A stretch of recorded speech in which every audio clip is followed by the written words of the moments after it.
दुनिया में एक ऐसा भी देश है जहां देश की तरक्की जीडीपी से नहीं, खुशी से मापी जाती है। जहां जंगल काटने पर सजा है और पेड़ लगाने पर सम्मान। जहां लोग अपने राजा को दिल से पूजते हैं और जीवन की रफ्तार आधुनिकता नहीं, आत्मिक शांति तय करती है। ये देश है भूटान। वीडियो में आगे बढ़ने से पहले आप सभी लोग अपने YouTube चैनल डेसीपीडिया को सब्सक्राइब कर लें और बेल आइकन को भी दबा दें। दक्षिण एशिया का वो छोटा सा हिमालयी राष्ट्र जो दुनिया का इकलौता कार्बन नेगेटिव कंट्री है, जहां हर नागरिक को फ्री शिक्षा और स्वास्थ्य सेवा मिलती है और जहां की नीतियां कहती हैं कि सच्ची प्रगति का रास्ता दिल और धरती से होकर गुजरता है। तो आइए आज चलते हैं एक ऐसे देश की ओर जहां खुशहाली ही सबसे बड़ी पहचान है, भूटान। भूटान दक्षिण एशिया का एक छोटा हिमालयी देश है जो उत्तर में चीन और दक्षिण में भारत से घिरा है।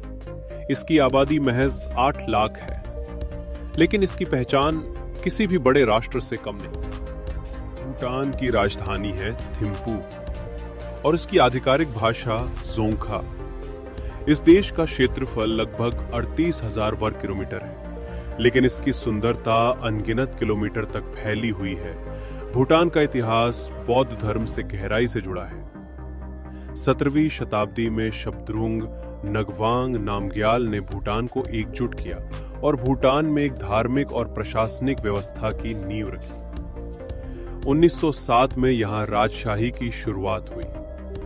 आज भूटान के राजा हैं जिग्मे खेसर नामग्याल वांगचुक, जो अपने सादगी पूर्ण जीवन और जनता के प्रति प्रेम के लिए प्रसिद्ध हैं। 2008 में भूटान ने लोकतंत्र को अपनाया और दुनिया का सबसे यंगेस्ट लोकतांत्रिक देश बना। भूटान की सबसे बड़ी खासियत है ग्रॉस नेशनल हैप्पीनेस, यानी सकल राष्ट्रीय खुशी। दुनिया जहां जीडीपी बढ़ाने की होड़ में है, भूटान मानता है कि असली विकास वो है जो इंसान के मन, समाज और प्रकृति को साथ लेकर चले। ये सोच भूटान को बाकी देशों से अलग बनाती है। भूटान दुनिया का इकलौता देश है जो कार्बन नेगेटिव है, यानी ये देश वातावरण में जितना कार्बन छोड़ता है उससे कहीं ज्यादा अवशोषित करता है। भूटान की लगभग 70% भूमि जंगलों से ढकी है। यहाँ की सरकार ने यह तय किया है कि कम से कम 60% जंगल हमेशा संरक्षित रहेंगे। यहाँ प्लास्टिक बैन है और पहाड़ों पर भी सफाई का विशेष ध्यान रखा जाता है। भूटान में बौद्ध संस्कृति की झलक हर कदम पर मिलती है। यहाँ के लोग पारंपरिक पोशाक पहनते हैं। यहाँ पुरुष के लिए घो और महिलाएं के लिए कीरा।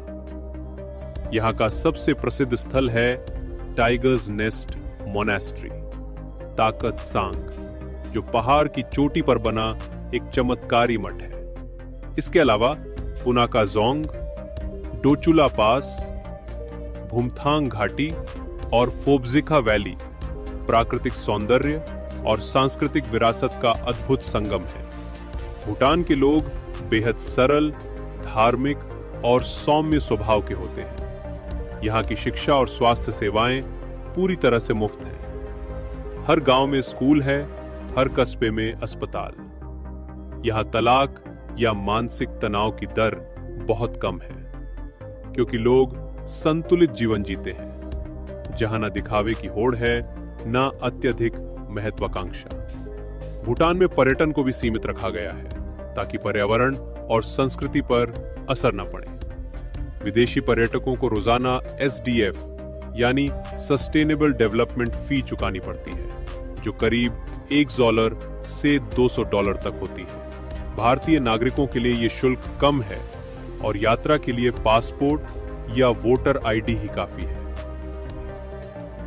भूटान हमें एक बेहद जरूरी बात सिखाता है कि असली विकास वो नहीं जो सिर्फ मॉल, बिल्डिंग और GDP दिखाए, बल्कि वो है जो प्रकृति, संस्कृति और इंसान की खुशी को साथ लेकर चले। जब सारी दुनिया दौड़ रही है, भूटान शांति से चल रहा है और शायद यही उसकी सबसे बड़ी जीत है। तो दोस्तों, क्या आपको भी भूटान की ये सोच पसंद आई?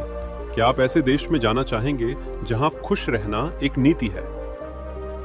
अगर हां, तो इस वीडियो को लाइक करें, शेयर करें और हमारे चैनल डेसीपेडिया को सब्सक्राइब करें ताकि हम आपको ऐसी और अनोखी जगहों की सैर करवा सकें। मिलते हैं अगली यात्रा में। तब तक के लिए नमस्कार और जय हिंद, जय भारत।